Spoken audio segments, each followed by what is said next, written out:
sei se todos me conhecem, mas eu sou Laura, atual diretora da biblioteca e encarregada de passar para vocês as normatizações para se fazer no trabalho acadêmico seguindo a ABNT, Associação Brasileira de Normas Técnicas.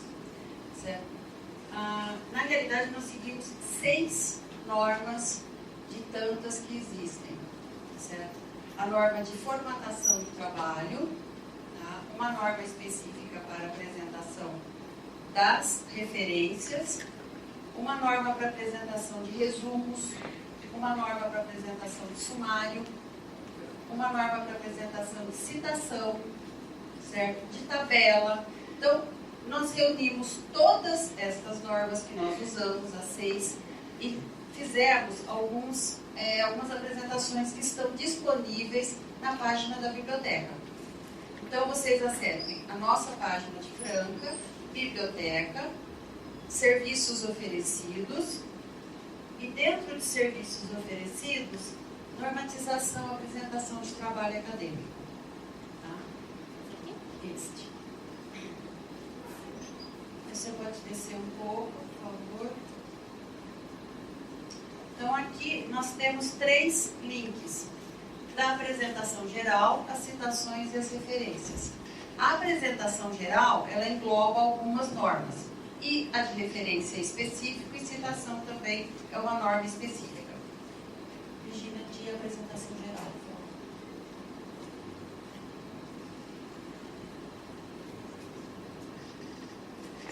Ela está em formato PDF, então se vocês quiserem localizar uma parte específica, como capa, algum item específico, é só dar um Ctrl F, escrever a palavra, que ele vai localizar para vocês o que vocês querem especificamente. Então, pode subindo. Então, essas são as normas que nós utilizamos. Todas elas estão disponíveis na internet. Então, vocês podem entrar, escrever o nome da norma, o número, e ele vai trazer para vocês. Certo? E aí, vocês vão verificar que são mais de 100 folhas que nós tentamos reduzir aqui para vocês. Tá? Algumas dicas. Vocês, desde o primeiro ano, já estão lendo artigos, livros, entrando em páginas de internet, fazendo pesquisa. O que já é recomendado? Criem o hábito de tudo que vocês acessarem ou pegarem, vocês já vão copiar o nome do autor, o título, edição, editora, local de impressão, todas as informações que o livro ou objeto, o suporte disponibilizar, se é volume, certo? No caso do e-book, que é uma dúvida que surgiu agora, muitos não têm páginas. Então, vocês não precisam se preocupar com isso. Porque na referência, no final do trabalho, vai constar que é um e-book. Então, a questão da paginação de um e-book utilizado num trabalho acadêmico, nesse quesito, vocês não precisam se preocupar. Porque quando vocês usam livros, obrigatoriamente tem que ter página. Tá? Ou revistas. Até surgiu uma dúvida de usar a porcentagem que consta determinada frase que você copiou. Mas não, ainda não chegaram. Era para ter saído uma nova norma esse ano, mas eles suspenderam porque surgiram dúvidas quanto a estes suportes que não contemplam página. A internet tem muito disso, textos sem paginação. Sendo que em alguns momentos eles são disponibilizados em PDF com paginação original ou sem paginação. Então, essa questão está sendo bem discutida antes de se soltar uma próxima norma. Era para ter saído agora para novembro de 2016, mas está cancelado. Tá? Voltando. Então, tudo que vocês prestarem atenção de importante numa obra, para que vocês possam, no futuro, recuperar a informação, vocês já anotem. No caso da internet, anotar o endereço completo que aparece lá no artigo que vocês estiverem lendo. Então, aqui são slides que vão falar a respeito dessas dicas. Se a obra tiver ficha catalográfica, tem informação. Eu não sei se vocês trabalham com obras anteriores à década de 80, às vezes pode até ocorrer. Naquela época não se tinha ficha catalográfica nos livros. Então, às vezes, vocês podem ter obras que nem a data de publicação específica tem. Então, tem que descobrir qual é a data aproximada. Tá? Pode correr. Então, esses slides mostram tudo que vocês podem achar de informação em livros impressos ou online. No caso de endereço online, e tem que não esquecer de anotar a data de acesso. Tá? No caso de periódico, o que é o periódico? É uma revista. Então, marquem qual o nome da revista e aonde a revista é impressa. A cidade. Não pode esquecer da cidade que a revista é impressa. O volume, o número, página, se é publicação mensal. Outra dúvida. Acontece que, às vezes, tem algumas editoras que têm várias cidades. E você olhando, principalmente brasileiro, você não sabe qual cidade é de fato, você pode escolher qualquer uma. Não, no nosso caso, nós escolhemos sempre a primeira cidade e a primeira editora. Porque normalmente você pode ter lá Rio de Janeiro Renovar, São Paulo Melhoramentos. A primeira que apareceu, Rio de Janeiro, primeira editora Renovar. Então você fica com essa. Nada impede que coloque as duas. Então você colocaria Rio de Janeiro, Renovar, ponto e vírgula, São Paulo, Melhoramento, seguido do ano. Tá? Nada impede, mas recomendo-se colocar uma só. Então, os desenhos indicando onde tem as informações, isso vai depender de cada periódico.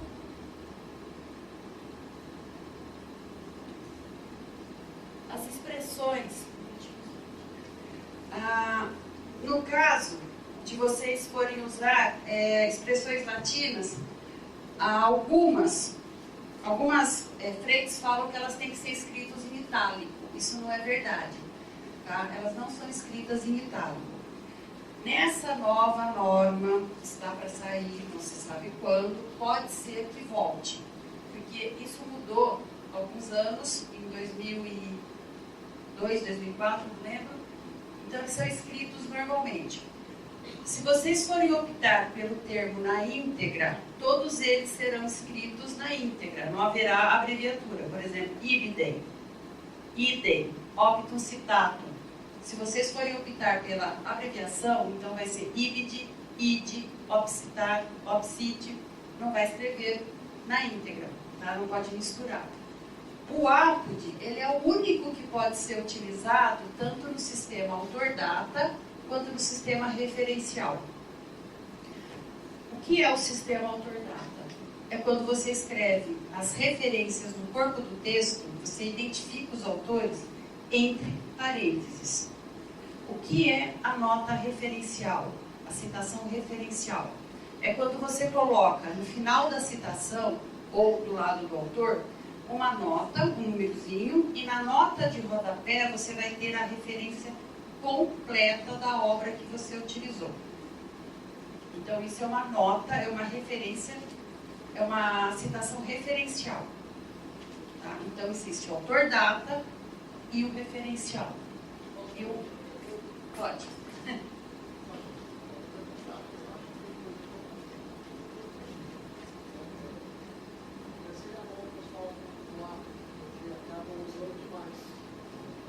Não é recomendado. Eu também acho que não é, mas eles usam porque é fácil. Eu também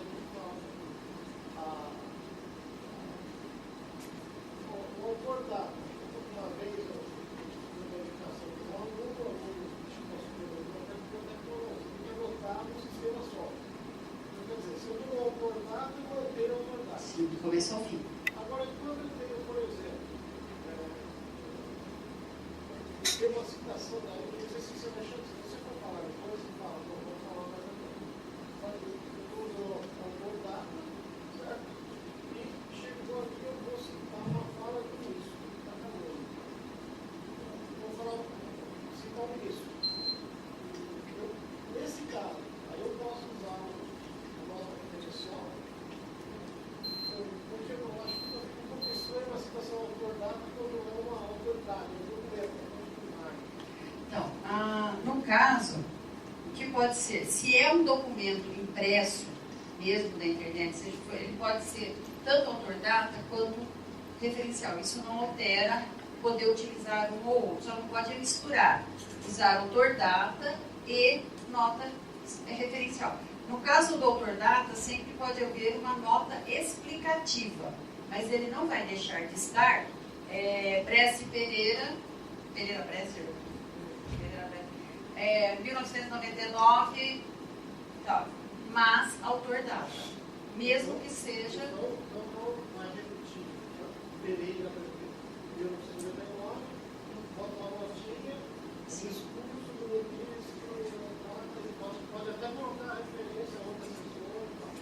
Não, só a referência vai estar no final. O discurso, pode falar que o discurso foi no ministério ou foi numa plenária, pode falar onde ocorreu. Mas a referência do documento, da onde ele surgiu, a fonte, só lá no final. Existe também uma diferença do que nós chamamos de informação verbal. De repente, eu estou aqui falando com vocês e cito uma frase de alguém e vocês querem colocar essa frase no trabalho e falar de onde surgiu. Então, vocês vão colocar na frase, lá no trabalho, no final, informação verbal, entre parênteses, uma notinha embaixo. Frase pronunciada por Laura, dia tal, no anfiteatro do Campos de Franca. Isso é uma informação verbal. Não vai constar em referência. Só vai constar em informação verbal. Isso pode acontecer. Você deu um ótimo exemplo. Mas e se pegar Laura no YouTube? Vai ter o aí vai na referência. Vai, porque ele tem um link, ele tem uma data e o filminho tem um título. Mas aí não é informação. Não. Aí é informação documentada, ela tem um suporte. Eu não tenho aqui, no caso, um suporte físico. O YouTube é considerado um suporte. Certo? Vocês participam de eventos, certo? Aí vocês foram até um congresso, alguma coisa. Durante o congresso, não tem aquelas apresentações, palestras de apresentação, e que algumas vezes não são divulgadas, certo? E você fez uma anotação, não fez? Então, um professor, alguém falou. Aí você está fazendo um trabalho, um artigo, alguma coisa, e você quer citar aquela fala. Você cita a fala, no final você vai escrever, entre parênteses, informação verbal e colocar uma nota. Aí na notinha de rodapé você vai explicar de onde veio aquela frase. Que evento você participou, quem foi, a data. Aí você vai fornecer os dados. Vocês tiveram agora o caso dos candidatos a prefeito. Então, de repente, alguém estiver fazendo algum trabalho a respeito de eleições, partidos, alguma coisa, alguém anotou alguma fala de um candidato e quer colocar alguma coisa que vocês acharam que chocou ou que foi interessante. Pode ser colocado, porque foi falado em público, então não dá a ele direitos autorais da fala. É outra preocupação que vocês têm que ter, a questão do plágio, certo? Vocês sempre que forem colocarem uma informação no trabalho de vocês, vocês têm que ter essa preocupação. Nenhum campus pode pôr a mão no fogo e falar que no meu campus nunca ocorreu plágio. Já ocorreu na USP, já ocorreu em cargos políticos europeus, teve gente que foi tirada do cargo, teve que pedir demissão, como aqui na Unesp também já ocorreu. Já perdeu doutorado, mestrado, já perdeu graduação por conta de plágio. Então, é um caso, hoje a Unesp trabalha com um programa que detecta plágio, certo? O professor Mariano é um dos que mais utiliza, certo? Então, cuidado com o trabalho de vocês. Em termos de pós-graduação, toda dissertação, doutorado, mestrado de serviço social, eu sou encarregada em passar. E eu tenho que avisar os alunos que eles esqueceram, nós utilizamos o termo esqueceram, de colocar quem é o autor de determinados itens. Certo? Eu tive trabalho com 87% de plágio. O sistema, ele detecta o que já está na internet. Vocês podem dar sorte de pegar um texto que ainda não foi divulgado na internet. Ou eu posso pegar, como já aconteceu, um texto que foi detectado, como o professor falou, de uma outra universidade, no caso era a UPERJ, Rio de Janeiro. Um trabalho de história nosso detectou um texto da UPERJ. Só que, na realidade, o texto era de um livro de um ex-professor nosso. Então, não era nem da pessoa que defendeu o trabalho dele lá. Era de um docente da casa. Como muitas coisas passam pelas mãos dos bibliotecários, do pessoal que trabalha aqui, deu para achar, mas foi muita sorte, porque era da casa. Porque se fosse da USP, da Unicamp, nós não teríamos chegado à conclusão. Poderia ser dele, mas não, ele tinha plagiado. Então aí o professor, que já não está mais na casa, aposentou, ele foi correr atrás do prejuízo, porque aquela fala estava aparecendo como de uma outra pessoa, e que era dele.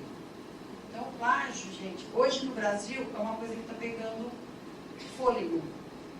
Certo? Então, precisa tomar cuidado com essa originalidade de vocês. Certo? Vocês vão fazer, então vocês têm 3 opções. O TCC, certo? Com a capinha preta, letrinha prateada na capa, com no máximo 40 folhas, de parte entre introdução até referência.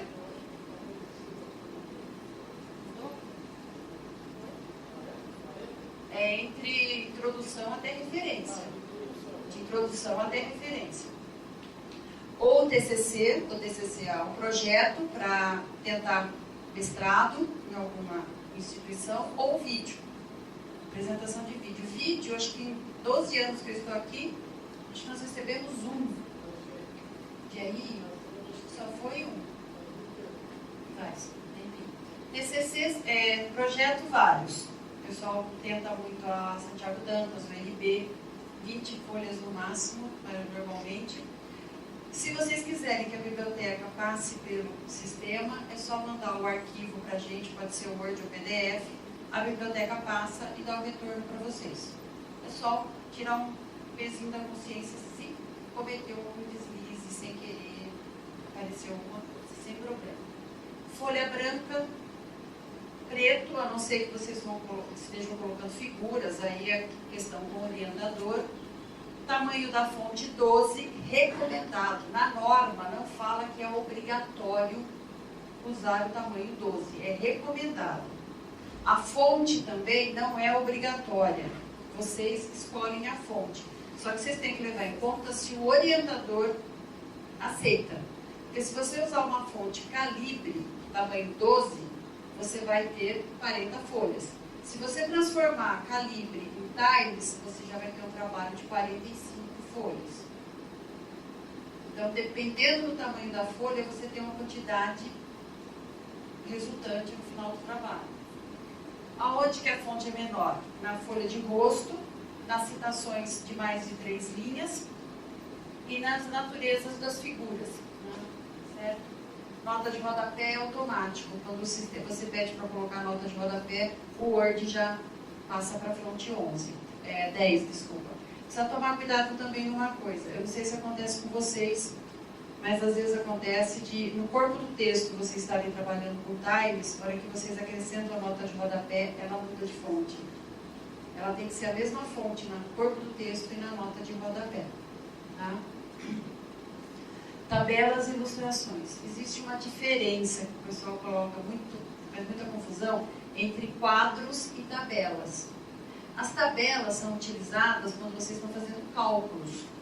Tanto que tabela não é fechada dos lados, elas são abertas. Quando vocês estão dando quadros fixos, dados fixos, são quadros. Aí, lá, Franca formou 400 alunos em 2012. Franca formou 355 em 2013. Tá? Você pode ter o total, mas aí você fechou. Então, é fechado, dado fechado. Agora, se você falar que no futuro, então, ainda vai ter 2017, 18, 19, previsão, tanto, já é uma tabela. Ela vai estar aberta dos lados. E ela vai ter o nome de tabela e não quadro. Tá? Precisa tomar cuidado com o que consta. Se você fechar o universo, então, você determinou que o seu trabalho vai ser uma análise de tal época, de tal período. E tem porcentagem, você vai trabalhar com esses dados, você tem uma tabela. Agora, se você está determinando aquilo ali e você não tem visão de ampliar aqueles dados, são só fornecimento de dados, aí você fecha aquilo ali. Se vocês pegarem os desenhos do IBGE, por exemplo, as tabelas que são fornecidas pelo IBGE, os dados, né, na realidade são dados, vocês vão ver que há momentos em que elas estão fechadas, que são quadros, e há momentos que elas estão abertas.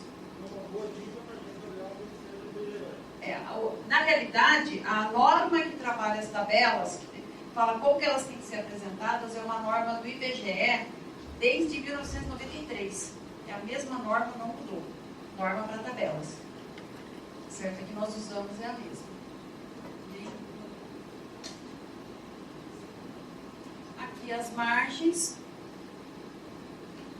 Superior esquerda 3, inferior direita 2.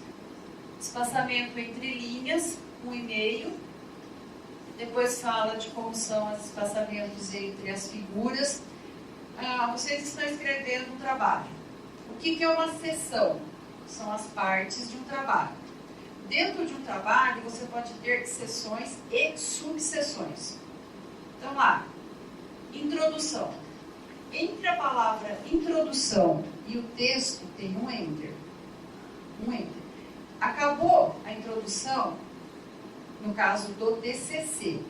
Acabou a introdução, o capítulo 1, ou a próxima parte, vocês vão começar em folha independente. Tá? No caso de um projeto, não existe início de folha independente.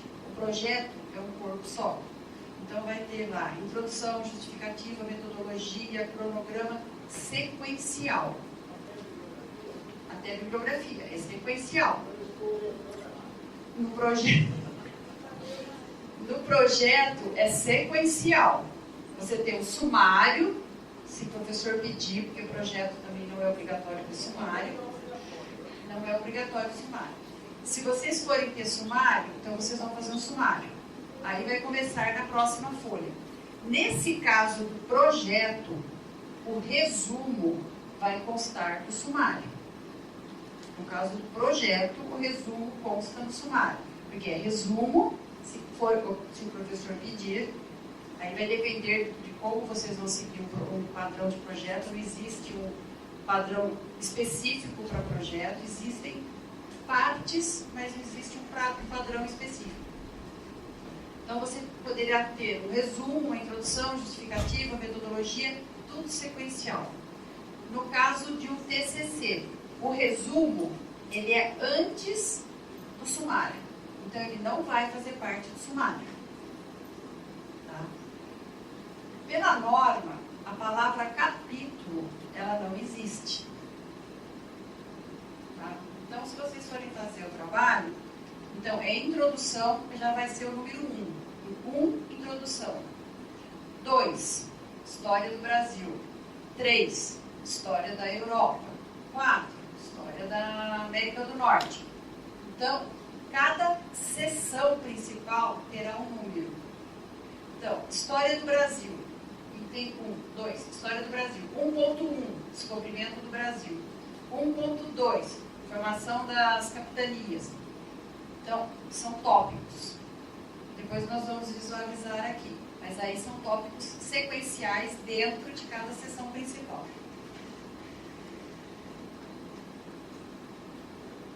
As referências são no final, não são alinhadas à direita, só alinhadas à esquerda. Espaçamento entre as referências é espaçamento simples. Um exemplo de referência.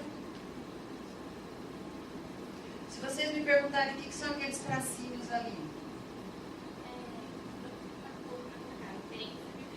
Não, referência só.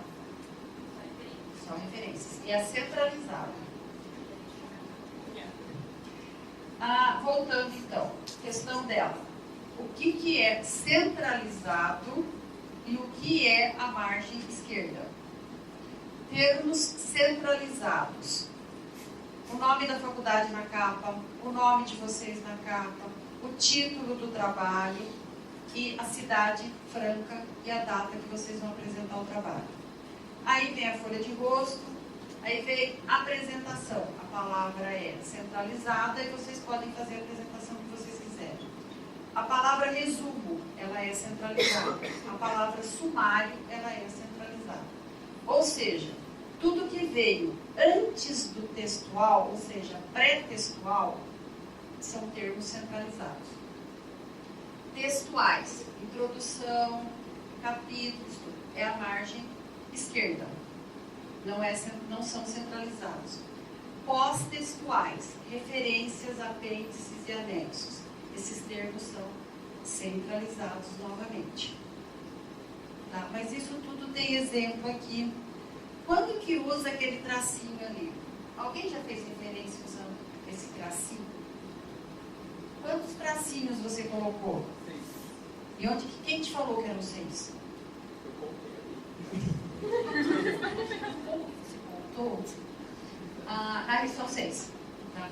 Mas o que a gente vê muito é a pessoa colocar o nome correspondente ao nome do autor.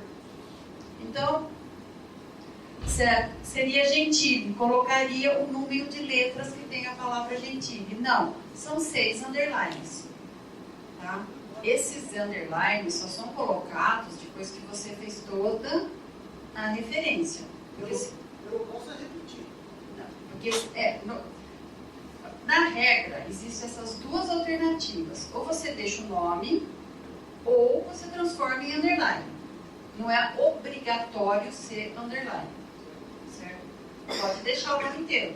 Brasil, Brasil, Brasil, Brasil, Brasil, Gentili, Gentili, de quantas vezes você utilizou. Certo? Tanto que quando você muda de folha e começa uma sequência nova de referências, você tem que repetir o nome do autor. Você não começa a folha com underline. Você tem que repetir. E tem que tomar muito cuidado com a questão dessa parte. Se você de repente falar para o Word, colocar em ordem alfabética as suas referências, você não pode, sem querer, ter feito uma quebra em uma referência, ter dado sem querer um Enter e ter colocado mais dados, porque na hora que você colocar para colocar em ordem alfabética, aquela quebra que você deu sem querer na referência, ele vai dividir a referência. Você vai ficar com uma parte dela no lugar e a outra parte dela em outro lugar. Por isso que é importante, já quando está fazendo o texto, como ela falou, você vai pegar todas as informações, já que já está fazendo isso, coloca no formato que é esse daí. Porque daí você treina, aprende e já vai embora. Não é. Um parágrafo só. Depois que ordenou, terminou, daí faz o trabalho. E assim vão trabalhar. Hoje, eu vejo o pessoal ali perto na biblioteca, eles estão lendo, estão vendo salvado, está em PDF, está na internet, e eu presto atenção que eles estão lá, marca com a canetinha amarela, né, do PDF e tal, depois copia e cola. Alguns textos dão essa abertura, outros não. Aí, de repente, você não salvou aquele dado. Você esquece que página que está. Então, pegou o material, já anota. Fotografa, faz um print da tela, guarda os dados daquela obra, porque no futuro você pode precisar e depois não achar. Outra coisa que acontece muito, o aluno pega um determinado livro na biblioteca, ou mesmo na internet. Aí esquece um dado e vai lá pegar o livro novamente. O livro pode estar emprestado. Ou alguém colocou aquela obra indevidamente na internet e foi obrigado a tirar. Então você não localiza mais. E aí você vai ter que trabalhar com uma outra edição. Uma outra edição pode ter página diferente, pode ter uma revisão. Nós tivemos agora a questão da mudança ortográfica, certo? Então pode sair um texto de maneira diferente. Então, todo o material que vocês pegarem, lembrem de fazer as anotações possíveis. Páginas não numeradas. Tudo que é pré-textual não recebe numeração. O que é pré-textual? Capa, folha de rosto, agradecimento, sumário, a parte que estiver antes da introdução. O que não é contado? A capa e a ficha catalográfica. O que é a capa? Vocês têm duas capas no TCC. A capa externa, e repete dentro do trabalho, dentro da capa dura, repete essa capa externa. Então, esta capa era uma chamada falsa capa, ela não é contada. Então, começa a contar a partir da folha de rosto, que é aquela folha que vai escrito trabalho de conclusão apresentado ao curso de Relações Internacionais, ao curso de História, ao curso de Direito. Essa é a que começa a contar, mas ela não recebe numeração. Tá? Como que faz isso? O YouTube ensina, tá? Práticos. O YouTube ensina. Entra a questão da quebra de sessão também. Dependendo do filminho que você achar no YouTube, ele vai te ensinar a quebrar a sessão para não constar página no texto. Tá? A numeração começa e ela é sempre na margem direita superior. Tá? Não é na parte inferior da folha, na parte superior. Em algarismo arábico. Apêndices e anexos. Qual é a diferença entre apêndice e anexo? O anexo é material produzido por vocês. Alguém aqui está trabalhando com entrevista, alguma coisa? Não. Pesquisa de campo?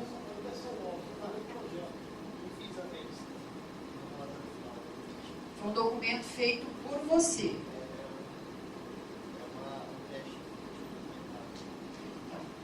No caso de quem for trabalhar com pesquisa de campo, o questionário que vocês elaborarem é um apêndice, que foi um documento elaborado por vocês. O documento feito, que vocês têm que preencher lá no comitê de ética, existe um documento fixo, documento que a secretária do comitê de ética dá para que vocês preencham e devolvam depois para passar pelo comitê, se vai ser autorizada a pesquisa ou não. Se vocês colocarem este documento sem nenhuma anotação de vocês no trabalho, ele é um anexo. Se vocês preencherem esse documento e colocarem no trabalho, ele se torna apêndice, porque vocês alteraram o documento. Se vocês mexerem no documento, ele não é mais original, então ele não é um anexo. Ele só é anexo se ele for um documento original. Um tratado, uma lei, alguma coisa que vocês não alteraram. Se vocês tirarem séries de fotos e quiserem colocar no trabalho, são apêndices, que são fotos que vocês tiraram. Tá? Se vocês desenharem gráficos, um detalhe, que os professores podem ou não aceitar. O pessoal do RI, de Direito, tem uma quantidade específica de páginas para o trabalho, de folhas para o trabalho. De repente, vocês precisam colocar gráficos, figuras, alguma coisa. Se colocar no corpo do trabalho, vai ocupar espaço. Vocês podem conversar com os docentes e ver se essas figuras podem ser colocadas como anexo. Se elas estiverem como anexo, elas não vão contar nas 40 folhas. E não vão deixar de ilustrar o trabalho. Vocês vão ter como colocar essas figuras. E não deixar nada no ar por conta de quantidade de folhas que vocês têm. Tá? Então, as imagens podem constar, mas elas vão entrar como anexo. Tá? Aí tem os exemplos.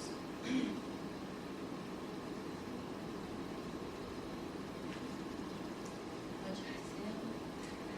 Vou mostrar agora 2 exemplos de sumário. Aqui, por conta de já reflexos anteriores, você pode usar a palavra capítulo dentro do trabalho de vocês. Aí a introdução não vai ser numerada. Então vocês vão ter capítulo 1, capítulo 2, capítulo 3, quantos vocês quiserem. Primeira parte, introdução. Letras maiúsculas e negrito. Segunda seção. No caso, é um termo utilizado na norma, é seção. Tá? Capítulo 1, e aí o título do capítulo.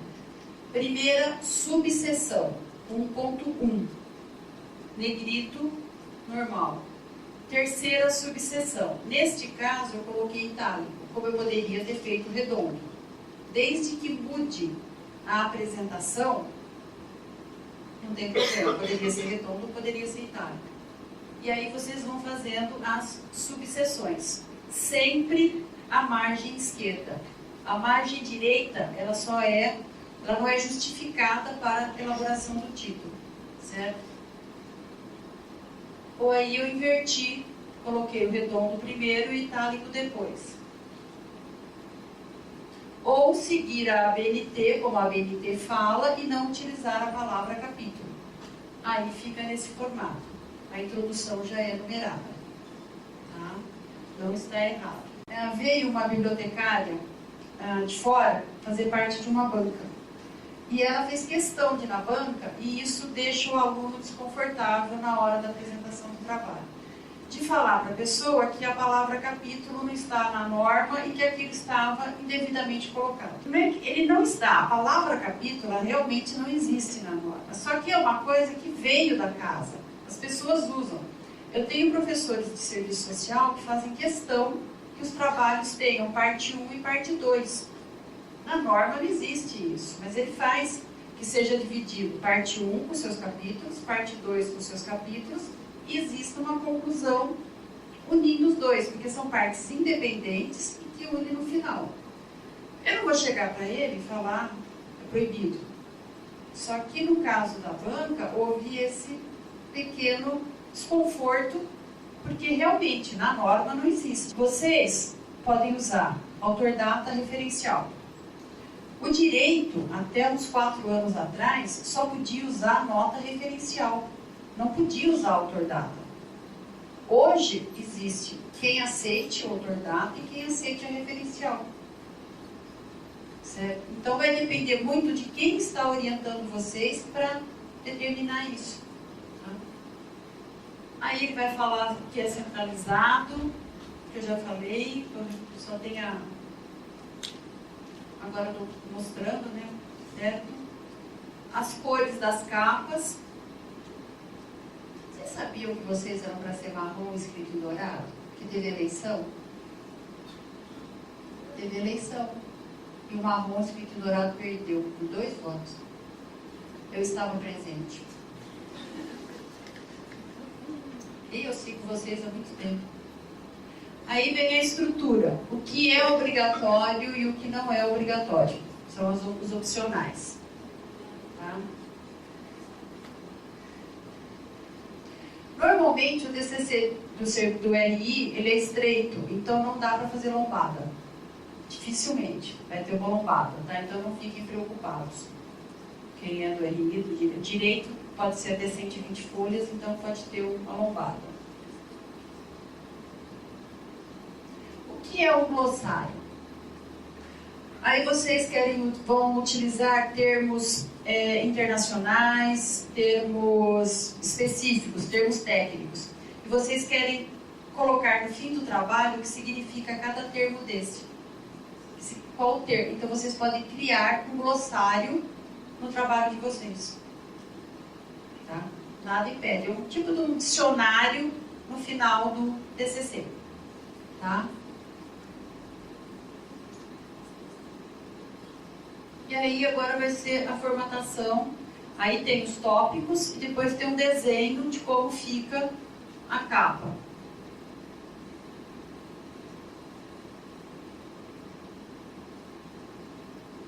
Aí fica... Aqui tem alguns textos para a página de rumo para a folha de rosto.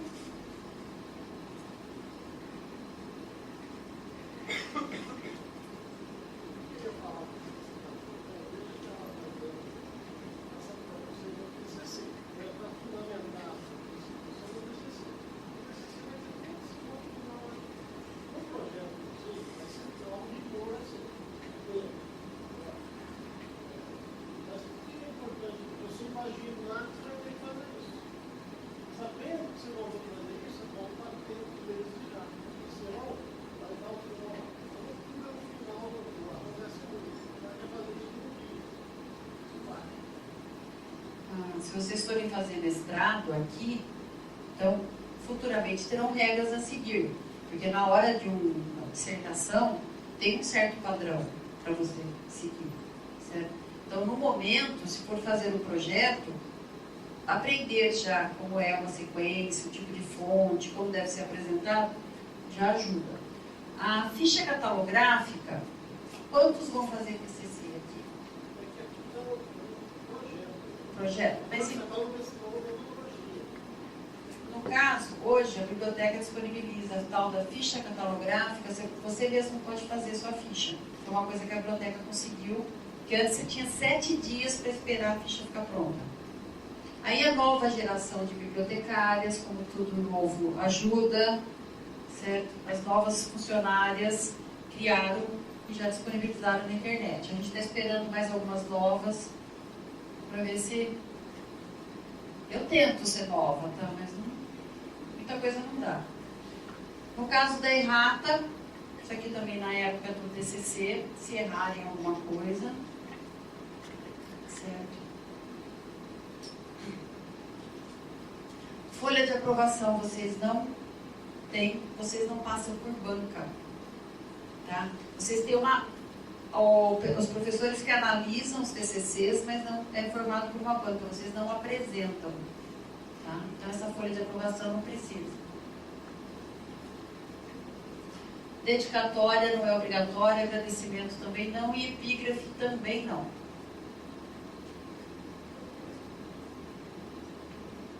Esses são exemplos.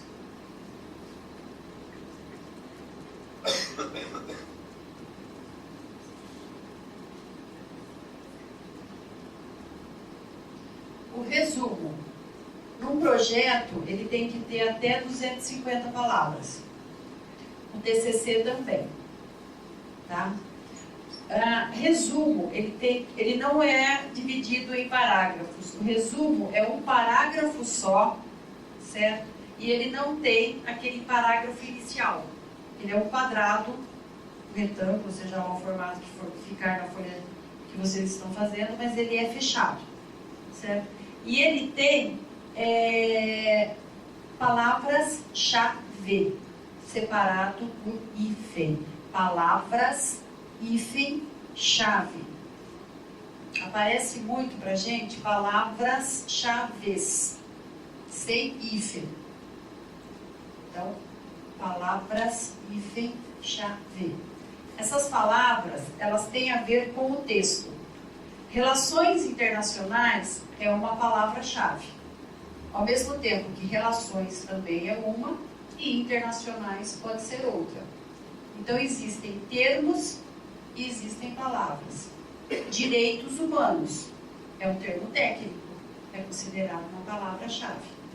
Então, relações internacionais, ponto.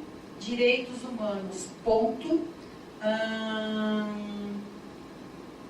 E o outro termo, serviço social, ponto. São termos separados por ponto, não é colocado vírgula. Tá? Palavra-chave é separada por ponto final. De 3 a 5 termos.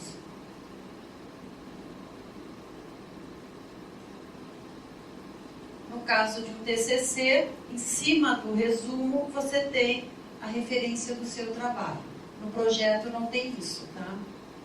No resumo tem.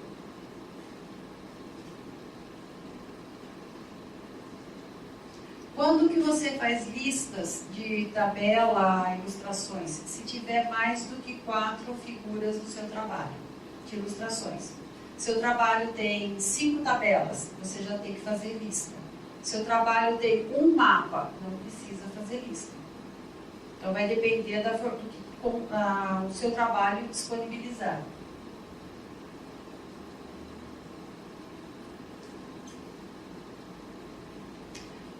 Uma dica para vocês trabalham com 2010, 2014, 2007, não sei qual é o sistema.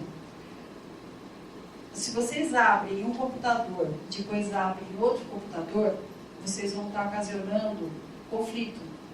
Então, cuidado quando fizerem isso, na hora de finalizar a formatação do trabalho. Na hora que vocês vão paginar o trabalho, vocês podem pedir para o Word fazer. Lindo, divino, maravilhoso. Aí vocês vão mandar imprimir. Se o sistema da pessoa não for o mesmo de vocês, na hora que ele abrir, pode ocasionar uma desconfiguração do sistema. Então, cuidado, na hora que for mandar. Na hora que for mandar imprimir, pede para a pessoa abrir e ver se está tudo em ordem. gera o PDF e manda, porque na hora da impressão não muda, não sai nada do lugar. Já aconteceu de eu mandar um gráfico não, foi um quadro, o título do quadro ficar numa folha e o resto do quadro ir para outra folha. E a pessoa imprimiu. Só depois que estava com as 7 cópias da dissertação pronta que foi ver. E um pequeno prejuízo. Só depois. Siglas, lista. Quando vocês forem utilizar siglas, a primeira vez que ela aparecer, ela tem que ser escrita por extenso, seguida da sigla. E a partir dali, você pode usar a sigla à vontade. Mas a primeira vez é o extenso seguido da sigla. Fórmulas, as ilustrações, exemplo,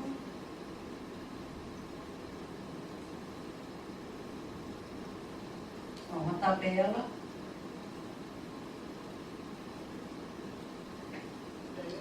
e um quadro.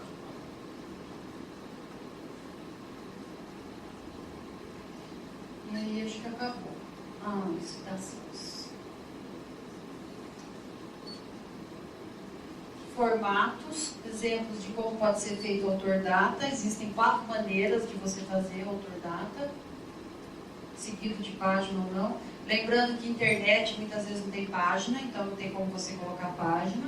Então vai ser só o autor e a data. Nesse sistema, quando que eu uso IBID e IBID? Autor-data você não usa IBID e OBSID. Referencial sim. Quando você tem a referência na nota de rodapé, é o único momento que você vai usar IBID, IBID, OBSID, sequencial nessa parte. Aqui não.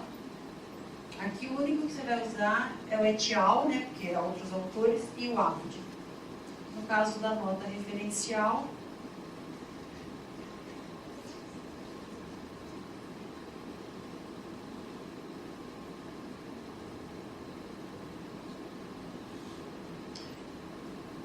a citação direta é quando vocês pegam o texto, copiam no trabalho de vocês. Isso é uma citação direta. Uma citação indireta. Vocês pegam o texto, trabalham e elaboram o que nós chamamos de paráfrase. Nunca deixando de falar a fonte. Eu posso pegar um texto do Magalhães, ler o livro inteiro, fazer um resumo e colocar em um parágrafo. No final desse parágrafo, eu vou escrever Magalhães, entre parênteses, vírgula, 2005 e fecho. Não vou colocar páginas, por quê? Porque foi um resumo do livro todo. Se eu tivesse pego um capítulo, então eu colocaria Magalhães, 2000, página 30 a 83.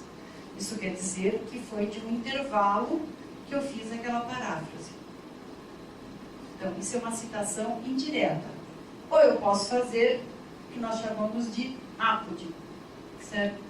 O que quer dizer isso? Eu copiei de alguém que citou.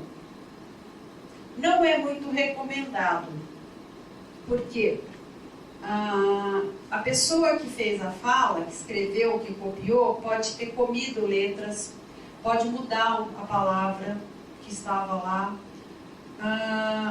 pode falar que é daquele autor e na realidade não é daquele autor, pode ser outro autor. Então, sempre procurem o original. Se não conseguir, aí já é outra.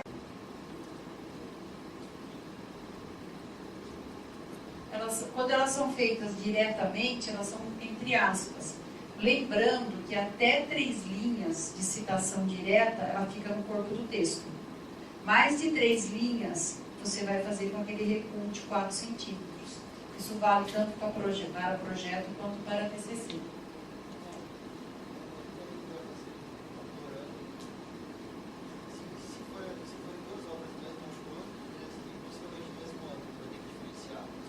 Você vai diferenciar com letras. A que você usou primeiro vai ser 2002A. A que você usou segundo vai ser 2002B. E aí na referência você vai ter o 2002A e o 2002B. É nisso que... Às vezes você usa muita lei e as leis saíram no mesmo ano. Então você vai ter Brasil 2000 e a 1, 2001B, 2002, 1C. Você pode ter até F, que eu já vi. Então depende.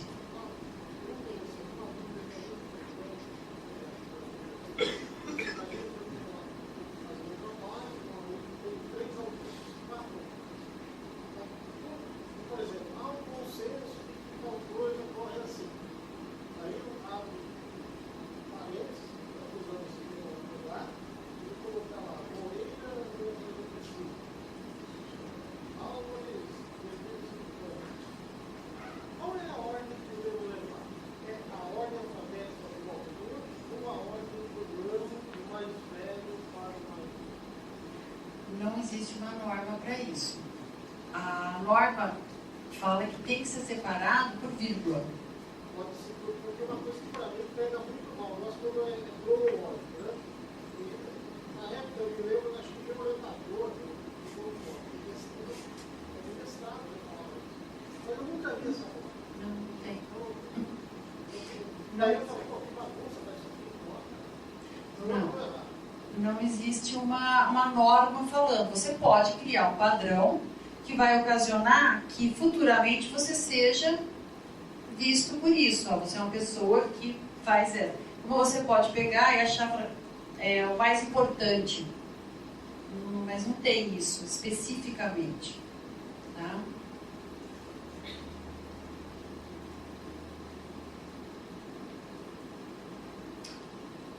De repente vocês estão copiando e dentro daquela frase tem uma parte que você quer destacar. Então você pode destacar com itálico ou com negrito. E você tem que falar que é grifo nosso. É nosso por quê? Porque é seu e do seu orientador. Não existe grifo meu. É sempre grifo nosso. Tá? E se for do autor, você vai escrever grifo do autor. Tá? Aí são exemplos. Então, fora do parênteses, os autores, a frase copiada e no final. Outra dúvida que o pessoal tem, pode ter mesmo. Volta um pouquinho, Virginia. Aqui em cima, o que se percebe? O O, você mantém maiúsculo. Você não coloca minúsculo, porque ali tem 2 pontos. Você não muda a grafia do texto. Você mostra que você está copiando desde o início. Você não vai colocar a letra minúscula porque tem 2 pontos ali. Certo? E o ponto final está antes da aspa, não é após a aspa. Porque você copiou até o final da frase. Então o ponto final é antes. Tá? Isso. Não, aqui, nesse formato, a nota iria após a aspa. Certo? Na frase de baixo, começou com a indicação de supressão, porque eu tirei o início da frase, então eu indico. Certo? A mesma coisa poderia acontecer no final da frase, eu poderia suprimir o final. Então seria educação especial, a indicação de supressão, ponto e aspa. Sempre é ponto e aspa. Isso no caso de citação direta. Pode ter também, não tem problema. A supressão pode ocorrer. E o colchete você também pode usar para inserir sua ideia. Aí a notinha após a aspa. Aqui é a justificada, está com 4 centímetros da margem, pode subir.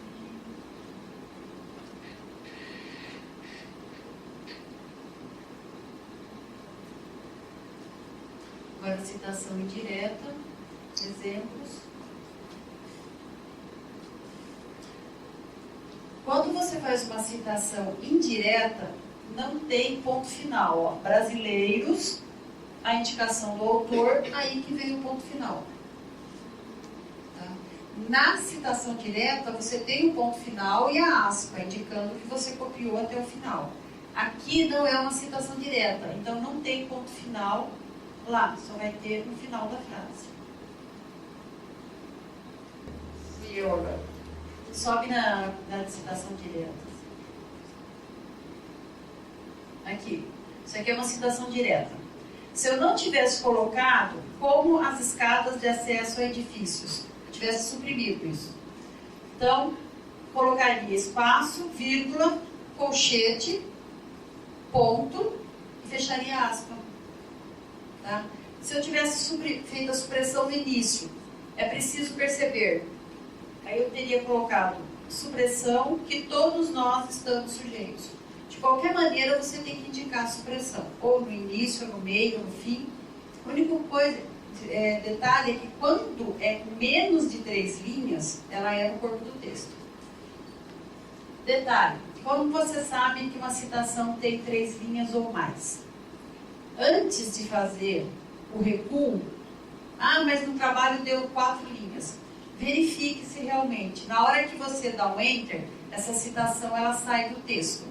E ela pode não ter 4 linhas.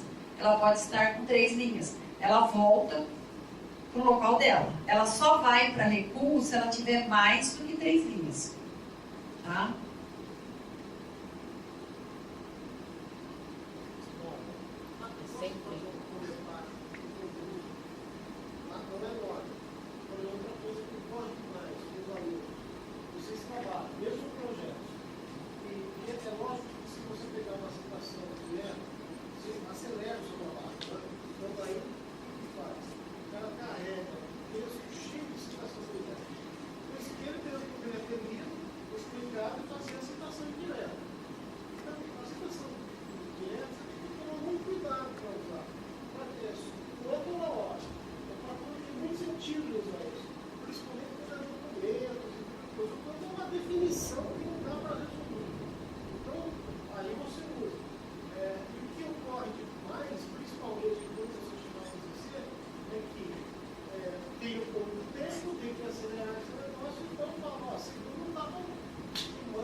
De lei.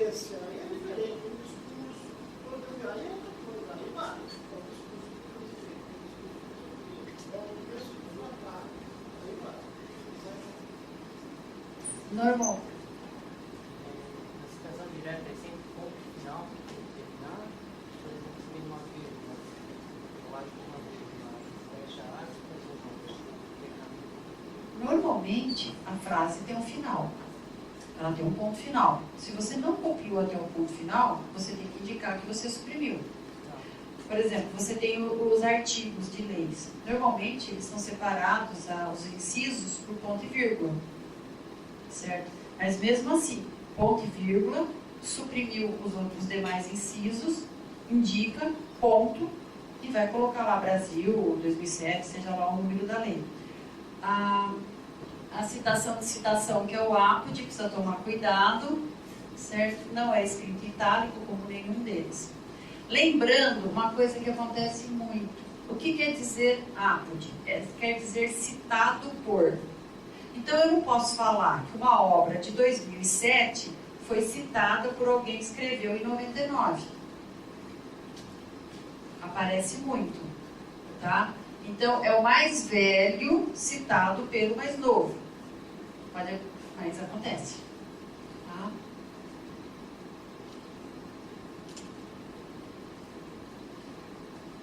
Depois vem vários exemplos de como é, no caso do autor data, e como é na nota de rodapé. Aqui são vários exemplos de como fica. Se for fazer autor data e se for usar nota de rodapé. No caso da nota referencial, no final da nota, você vai ter a data do livro e a página que você usou. Eles são separados por ponto final. Algumas vezes aparece separado por vírgula, mas na regra é ponto final. É o ano, ponto, e vem a página. É a referência. Qual é o último item de uma referência? É o ponto final. Então você vai copiar e colar a referência e acrescentar a página, ou as páginas que você utilizou. Tá? Aqui agora são vários exemplos, textos da internet. Maio é o mês que não abrevia. Às vezes aparece MAI ponto. Tá? Ainda consegue abreviar MAI. Não abrevia. As supressões, que eu estava falando naquela hora. O colchete, você tanto pode indicar supressão quanto acréscimo de ideias.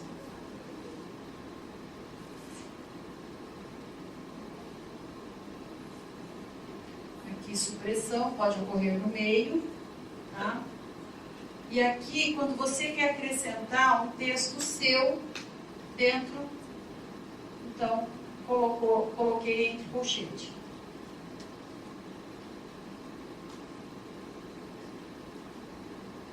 Os grifos itálicos, dizendo que se é nosso ou se é do autor. O caso da informação verbal.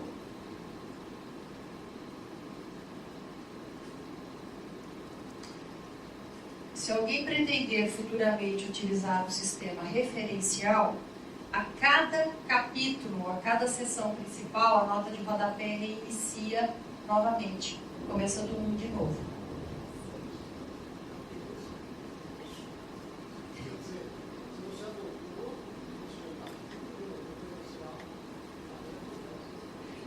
Acabou a introdução, você tinha lá 2 notas de rodapé. Vai começar a sessão seguinte, a nota de rodapé começa do 1 novamente. Vai começar outra sessão principal, a nota de rodapé começa do 1 novamente. Mas isso é com quebra de página? Quebra de...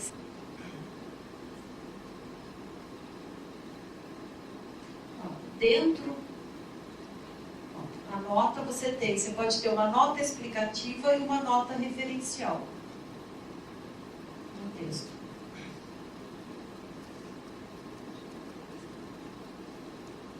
Não utilizar itálico. E aí vem os exemplos de quando utilizar e como.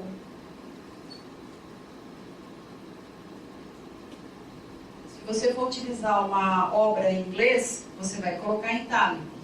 Normalmente, quando você usa uma obra em português, normal, você coloca entre aspas. Você pode colocar Introdução à História da América Latina, é o título de um livro. Então, no corpo do texto, você quer falar esse título. Então, você vai colocar entre aspas. Se for em inglês, você vai escrever o título dele em itálico e entre aspas. Sempre tem um destaque. Tá? E aqui são as referências.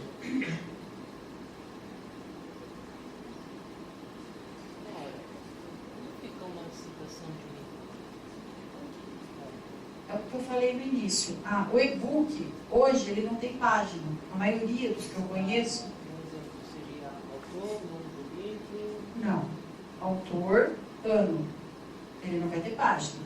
Lá no final, autor, título, cidade, editora, ano, no final, e-book. Para demonstrar... Não, ponto e-book. Lá na referência. No final, e-book. Para demonstrar por que não tem paginação no corpo do texto. Você tem que dar um motivo para o leitor de por que não tem paginação. E vai estar justamente porque é um e-book. Você não pode esquecer essa informação na referência final. Uma outra coisa, quando for fazer citação de algum texto na internet, não tem o nome do autor do texto. Normalmente existe um autor. Pode ser institucional, certo? Pode ser editorial. Você pega um artigo que é da equipe editorial de uma revista. Então, quem é o autor? É a própria revista, porque a equipe editorial está agindo em nome da revista. Você pode ter um editorial da Isto É, e um artigo sobre eleições. Então, a Isto É encarada como autora, o título da reportagem, e aí o título da revista vai estar em negrito na sequência. Volta um pouquinho. Deixa eu ver se tem algum exemplo. Está vendo aqui, ó, da Esposati? É uma revista que tem o nome em negrito. A revista que vai em negrito, não é o título do artigo. Tá? Então, seria, lá em cima tem um discurso. Tá? Buenos Aires, Como ele tá vendo? É um livro em castelhano, mas aqui ele não está em itálico. Tá? Mas é referência. Se estivesse escrito no corpo do texto, teoria da ambientalidade social, seria em itálico, porque estaria em outro idioma no corpo do texto. Ali em cima é normal, tem mais algum? Ó, uma dissertação. Você tem que escrever a quantidade de folhas, o grau que é defendido, qual é mestrado, doutorado, a faculdade. O nome da faculdade mudou em setembro de 2010. Então, até setembro, quem defendeu até setembro de 2010, ainda defendeu na Faculdade de História, Direito e Serviço Social. Audiovisual? Acho que eu não tenho nenhum do YouTube.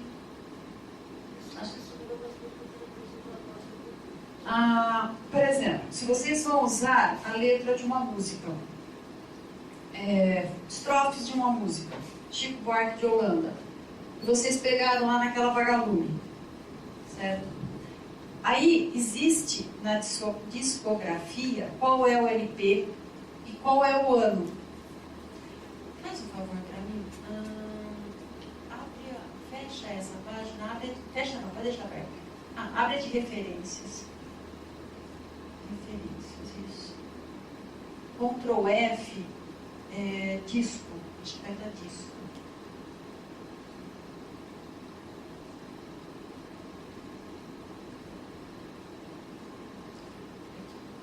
Então, você vai ter que escrever o nome do compositor, certo? O título da música, a cidade da gravação, gravadora, as especificações do suporte. No caso de você pegar na internet, o que você vai acrescentar? Disponível em. Pegou no YouTube? Disponível em. O YouTube, você tem lá palestra, alguma coisa. Quem que é o autor da palestra? Sei lá o nome. Sérgio Moro. Moro, Sérgio, palestra, aonde foi feita a palestra, isso vai ter negrito. Palestra tal. A cidade que ele fez e a data, o ano, né, que ele fez essa palestra. Disponível em, e o link do YouTube. Letra de música. Se você pegou do CD, do suporte físico, então você tem aqui. Essa parte da internet, ela está surgindo agora. Você não vai ter exemplos específicos. Que são os suportes que estão surgindo, porque essa norma era de 2002. Não, está baseado no que a gente foi criando por conta dos suportes que foram surgindo. Mas na norma, ela é de 2002. De lá para cá, foram surgindo outros suportes. Então, nós fomos criando um padrão. A Unesp tem um grupo que trabalha com normatização. Deste grupo, 2 pessoas fazem parte da ABNT, deste estudo. Elas vão em nome da Unesp e participam. Uma é de Botucatu e a outra é Cristina de Rio Claro. Então, elas vão lá e colocam os nossos problemas, as nossas dúvidas. Nós temos dentro de história, por exemplo, cartas de alforria. Como fazer a referência de uma carta de alforria? Então tem que ter o autor da carta, quem foi o alforriado, que é uma carta de alforria de tal pessoa, feita em tal cidade, com tal ano. Ela é uma fonte primária, então como vai colocar isso? No caso do YouTube, as apresentações, vai disponibilizar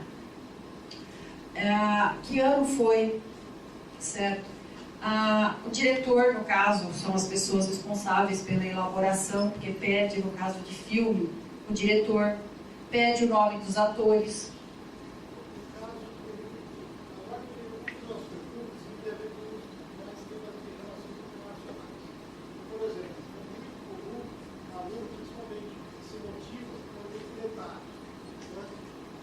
Eu já cheguei a ver assim, segundo o autor do documentário,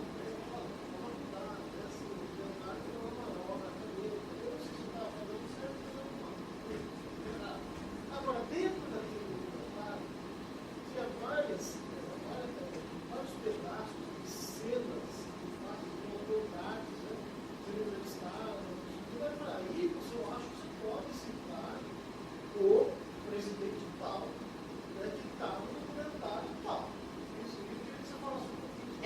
isso não é um APOD, já estaria descartado o APOD. Isto são falas dentro de um documentário.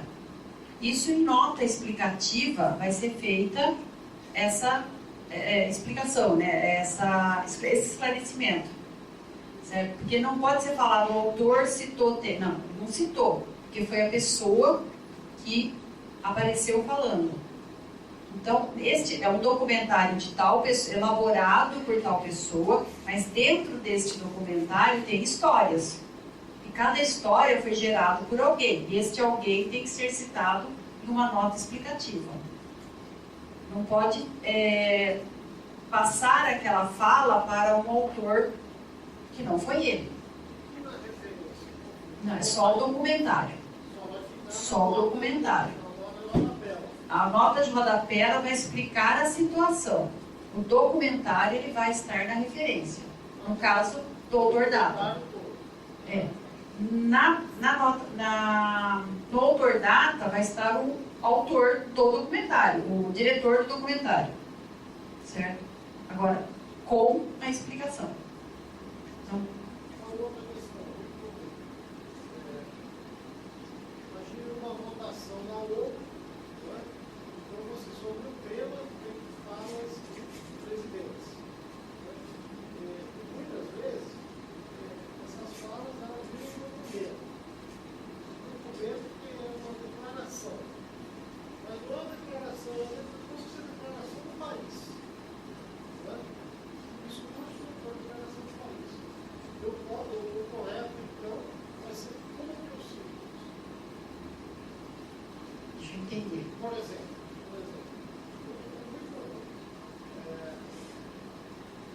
declaração do presidente sobre o seu canal. Aquilo ali vira, depois eu vai virar como um acordo tratado desde os coreanos. Aí está lá. Eu uso, eu vejo muito, acho que até já cheguei a usar alguns casos. Brasil, 2000 alguma coisa, ou o ciclo presidente. Aí vai ser ele está representando o Brasil. No caso, se for transformado no preâmbulo da norma, do acordo, então vai ser um IN. Então, no caso, para você identificar, vai ser Brasil, preâmbulo, IN. Aí nasceu um acordo, esse acordo é da OEA. Então, vai ser OEA, acordo tal, assinado, no caso, Buenos Aires, sei lá aonde, e o ano. Não vai ter uma editora, vai ter a cidade, vírgula, e vai ter o nome do acordo. E ele fez um preâmbulo. Então, se você citou especificamente palavras deste preâmbulo. Se você não citou, vai ser só OEA, acordo tal. Tá?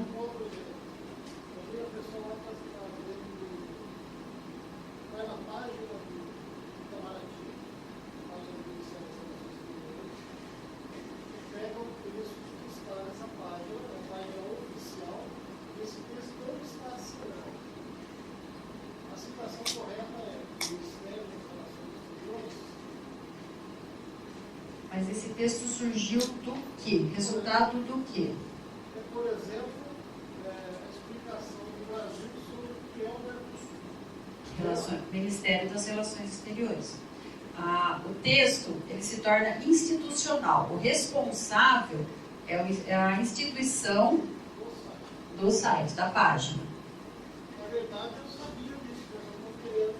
Não, existe também, existe, por exemplo, um livro que tem lá na biblioteca, uma coleção de serviço social.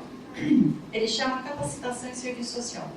Ele não tem autor, certo? Então, uma obra que não tem um autor, ela vai entrar com a primeira palavra dela todinha em letra maiúscula.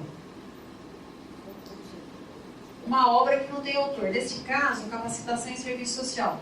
Capacitação estaria escrito todinho em maiúscula em serviço social normal. Porque ela não tem um autor. A própria faculdade lá, a Universidade de Brasília, faz, eles publicaram a obra, mas eles não tomaram para eles a autoria da obra. Eles deixaram a obra sem autoria. Poderia existir uma autoria institucional, a UNB, mas eles não fizeram isso. Eles deixaram a obra sem autor, sem um organizador, sem nada. Então hoje, quando você vai utilizar a obra, você coloca todinha a primeira palavra com letra maiúscula. Pode acontecer artigo, acontecer também de não ter autor, de você não achar. Outra coisa, por exemplo, eu não sei se isso aí chegou a se discutir. Pela internet, as coisas não são eternas. Dizem que pode ser, né? Não é. É o que pode. Você coleta o documento, passou 1 ou 2 anos, ele já não existe mais. Mas você não anotou o acesso no primeiro dia que você fez isso. Quer dizer, o local do acesso. E aí, então, sim. Isso acontece muito. O problema, se eu mudar o autor que disponibilizou aquela matéria, mudar um ponto, o endereço muda. Hoje, a internet fornece para vocês, não sei se vocês já repararam, um linkzinho escrito cache. Ele fornece ali. Aquilo ali, muitas vezes, recupera para você aquela matéria anterior. Ele vai te dar 2 links de acesso, um enorme e um menorzinho embaixo, e que te faz recuperar a matéria. Só que se você prestar atenção, se você leu a matéria anterior e lê de novo, você pode perceber que mudou o subtítulo, que mudou a data, ele foi mais atualizado, mas você não consegue recuperar. E aí, sinto muito, se você não imprimiu, se você não marcou, você não tem como provar que aquilo existiu. A importância... Se fala muito em deixar tudo nas nuvens, certo? Mas o deixar nas nuvens também é complicado se aquilo lá mudar. Se aquilo for alterado, até nas nuvens você pode perder. Existe aí, mas eu imprimi, vou ficar guardando papel. Em alguns momentos, se aquele documento for prioritário para vocês elaborarem alguma coisa, imprimam e guardem. De preferência, pedindo para imprimir o link, como tem essa alternativa, imprimir o link junto. Porque daí você vai ter, qualquer dúvida, eu tenho o documento e tenho o link. Imagina você provar que um político falou alguma coisa ontem, numa eleição de novo. Então, é bom guardar.